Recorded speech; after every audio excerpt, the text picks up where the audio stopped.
بسم اللہ الرحمن الرحیم۔ السلام علیکم ناظرین۔ مدینہ مسجد طارق روڈ کراچی میں یہ بہت بڑی ایک مسجد ہے جو میری اطلاعات کے مطابق، جو میں بھی حوالہ بھی دوں گا، بلکہ ابھی اس آڈیو کو بھی سناؤں گا مفتی تقی عثمانی صاحب کی، تو وہ ان کی جو وہ بتا رہے ہیں کہ جی طارق روڈ کے اوپر یہ واحد مسجد ہے اور بہت بڑی مسجد ہے، اور اس کو سپریم کورٹ آف پاکستان نے ایک ہفتے کے اندر گرانے کا فیصلہ حکم دے دیا ہے۔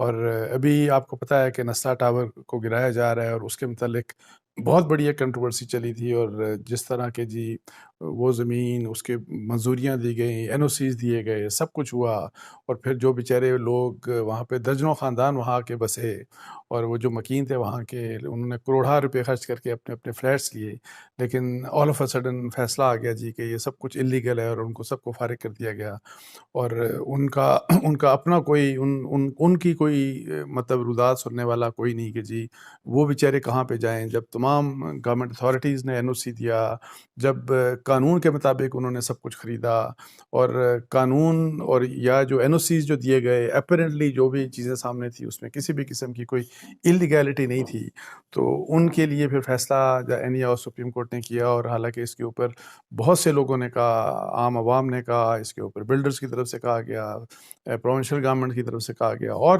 مختلف اسٹیک ہولڈرز، پولیٹیکل پارٹیز کی طرف سے کہا گیا سپریم کورٹ کو کہ جی اس کے اوپر تھوڑا سا سوچ بچار دوبارہ کریں، اور ان لوگوں کا سوچیں، اس فیصلے کو ریویو کریں، لیکن انفارچونیٹلی وہ فیصلے ریویو نہ ہوا، اور پھر آپ کو پتہ ہے کہ جو جس اسٹیج کے اوپر جو وہاں پہ ابھی جو کچھ ہو رہا ہے، تو اب مدینہ مسجد طارق روڈ کے اوپر اس کے سلسلے میں بھی اس قسم کا آرڈر آ گیا، اور یہ جو کہا گیا یہی کہ جی اللیگل طریقے سے مسجد بنائی گئی، پارک کے اوپر مسجد بنائی گئی، اور یہ سب کچھ، لیکن میں نے جو تقی عثمانی صاحب کی جو بات ابھی سنی اور جو میں ابھی آپ کو سنانے جا رہا ہوں، اس میں آپ سنیے گا تقی عثمانی صاحب کیا فرماتے ہیں۔ اور مفتی تقی عثمانی صاحب کوئی عام فرد نہیں ہے، وہ پاکستان کے بہت بڑے اسکالر ہیں، اسلامک اسکالر ہیں، اور جن کی پوری دنیا میں بہت رسپیکٹ ہے، پوری دنیا میں بڑی رسپیکٹ ہے۔ سو وہ جو بات کر رہے ہیں، ایک تو اس کیس کے فیکٹس کے بارے میں جو بات کر رہے ہیں، اور پھر کہ جی وہ کیا توقع کر رہے ہیں سپریم کورٹ آف پاکستان سے، تو میری بھی گزارش یہ ہے کہ سپریم کورٹ آف پاکستان میں چیف جسٹس گلزار احمد صاحب سے بھی میری گزارش ہوگی کہ خدا را اس معاملے میں بھی بہت زیادہ تیزی مت کریں، اور اگر ظاہر ہے اتنے مطلب ہے کہ بہت سے لوگ آپ کو یہ کہہ رہے ہیں، اور پھر آپ کو اگر ریلیجس اسکالرز بھی یہ کہہ رہے ہیں کہ ذرا اس کیس کو ریویو کریں اور دوبارہ سے فیکٹس ذرا چیک کر لیں، تو میرا خیال ہے کہ یہ بہت بہتر ہوگا، اور کیونکہ جس قسم کی مطلب ہے کہ جو آہیں سسکیاں ہم نے دیکھی نسلا ٹاور کے جو مکین تھے ان کی، تو یہ تو اللہ کا گھر ہے، اور پھر وہی جو بات کہ جی یہ کہہ دینا صرف کہ یہ اللیگل ہے اور اللیگل قبضے کی جگہ پہ بنایا گیا ہے، اس قسم کی بات، تو وہ جو فیکٹس ہیں وہ ذرا آپ تقی عثمانی صاحب کی ذرا بات خود سن لیجئے گا۔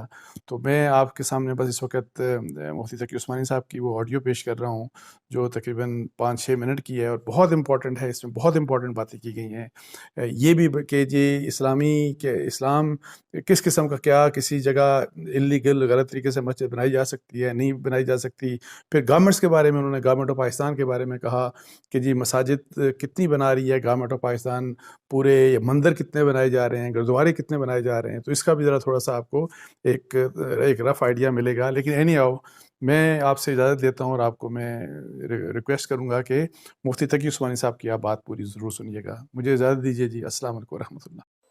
افسوسناک واقعہ پیش آیا، اتنا بڑی مسجد، مدینہ مسجد طارق روڈ کے اوپر، میں تو سمجھ رہا تھا 25-30 سال، ایسے اندازہ لگایا تھا، پتہ چلا کہ 40 سال سے قائم، اور پورے طارق روڈ کے اوپر اول سے آخر تک کوئی اور مسجد نہیں، اور پارک برابر میں پیچھے پڑا ہوا ہے، اس کے بارے میں حکم دے دیا، ڈھا دو اس کو، پارک بناؤ اس کو۔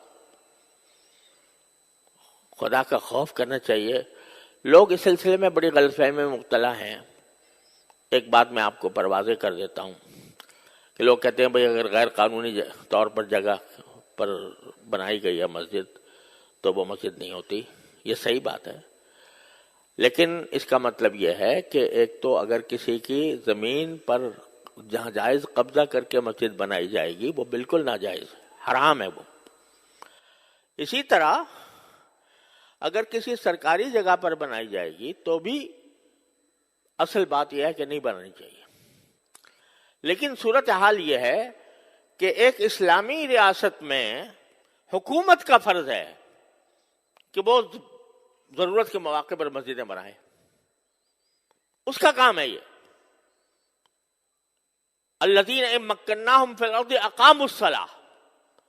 اللہ تعالیٰ فرماتے ہیں کہ جب مسلمانوں کو اقتدار نصیب ہو تو پہلا کام ان کا یہ ہے کہ نماز قائم کرنے کے لیے جگہ بنائیں، نماز قائم کریں. تو یہ حکومت کا کام ہے. لیکن اگر حکومت پہلو تہی کر رہی ہے، آپ بتائیے، خود سوچ کے بتائیے کہ سارے ملک میں یا اپنے شہر کی بات کر لیجئے، کوئی ایک مسجد بتا دیں جو حکومت نے بنائی ہو، یعنی حکومت نے اپنے خرچے پر تعمیر کی ہو. مندر تعمیر کر لیا وہاں، گردوارہ تعمیر کر لیا سکھوں کے لیے، لیکن کسی مسجد، کوئی مسجد تعمیر کی ہو اپنے خرچ پر، کم از کم میرے علم میں نہیں. تو جب حکومت کوتاہی کر رہی ہے اپنے اس فریضے میں، تو کیا مسجدوں سے خالی ہو جائیں شہر؟ اس صورت میں اگر مسلمان کسی ایسی جگہ پر جو کسی کی ملکیت نہیں ہے، سرکاری ہی صحیح، وہاں پر اگر وہ مسجد تعمیر کرتے ہیں، یہ ان کا فریضہ ہے. اگر حکومت نہیں کر رہی تو مسلمانوں کا فریضہ ہے کہ مسجدیں بنائیں. اب اس جگہ کہیں دور دور تک پورے شہر، پورے اس میں مسجد نہیں تھی، اور پھر بھی ایسا نہیں ہے کہ ویسے ہی قبضہ کر کے راتوں رات مسجد تعمیر کر دی گئی ہو. واقعہ یہ ہے کہ وہ اس کے لیے انہوں نے سوسائٹی کی اجازت لی، بلڈنگ کنٹرول اتھارٹی سے نقشہ پاس کرایا، اور اس کے بعد وہ مسجد بنی، اور 40 سال سے چلی آ رہی ہے. اور آپ کوئی بھی جا کر دیکھ لو کہ ہر 5 نمازوں کے اندر ہزاروں نمازی نماز پڑھتے ہیں، اور جمعہ میں تو کوئی ٹھکانہ نہیں، وہ چلی آ رہی ہے. آپ کہتے ہیں یہ پارک کی جگہ تھی. ارے بھائی پارک کی جگہ تھی، 40 سال نظر نہیں آیا. جن لوگوں نے این او سی دیا وہ کیسے دیا، اور جن لوگوں نے نقشہ پاس کیا وہ کیسے پاس کیا؟ آپ 40 سال کے بعد آ کر کہتے ہیں کہ یہ غیر قانونی ہے. اور میں نے وہ فیصلہ دیکھا جس فیصلے کے تحت یہ بات کہی گئی ہے. افسوس ہوتا ہے کہ اتنا بڑا مسئلہ، اور مشکل سے میرے خیال میں 20 سطروں میں لکھا گیا ہے، 22 سطروں میں. صرف اتنا ہے کہ کمیٹی کا ایک ممبر ہمارے سامنے پیش ہوا، اور اس سے ہم نے پوچھا کہ بھئی اس کی کیا قانونی کوئی اجازت آپ کے پاس ہے؟ اس نے کہا جی میرے پاس تو نہیں ہے. اب ایک ممبر ہے کمیٹی کا، کوئی صدر بھی نہیں، سیکریٹری بھی نہیں، مسجد کا متولی بھی نہیں. اس سے پوچھ لیا، اس نے کہا جی میرے پاس تو نہیں ہے. کہنے کا معلوم ہو گیا کہ کوئی نہیں ہے، لہذا اس کو 1 ہفتے کے اندر ختم کر دو. تو بڑا افسوسناک قسم کی بات ہے. اور عدالتی آداب کے بھی، عدالتی جو طریقہ کار ہوتے ہیں اس کی بھی پوری رعایت نہیں کی گئی. تو ان کا فرض ہے کہ وہ اس پر نظر ثانی کر کے اس فیصلے کو واپس لیں. اور اس کے بارے میں آواز اٹھانا یہ صرف علماء کا کام نہیں ہے. ہر بات میں یہی بولیں بھئی مسلمان بھی تو ہیں، وہ ہر مسلمان کے ذمہ ہے کہ وہ اس بارے میں قانون کے دائرے میں رہ کر، لا قانونیت ہم نہیں چاہتے.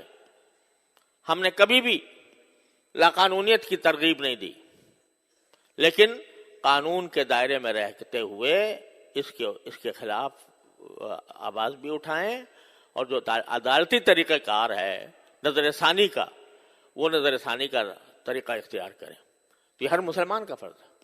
تو یہ نہ سمجھا کریں کہ جب بھی کوئی برائی ہوگی تو بس مولوی ہی بولے گا اور باقی کسی کی ذمہ داری نہیں ہے. ہر فرد کی ذمہ داری ہے. اور اگر یہ سلسلہ چل نکلا مساجد کو گرانے کا تو پتہ نہیں کہاں جا کر اس کی انتہا پہنچے گی.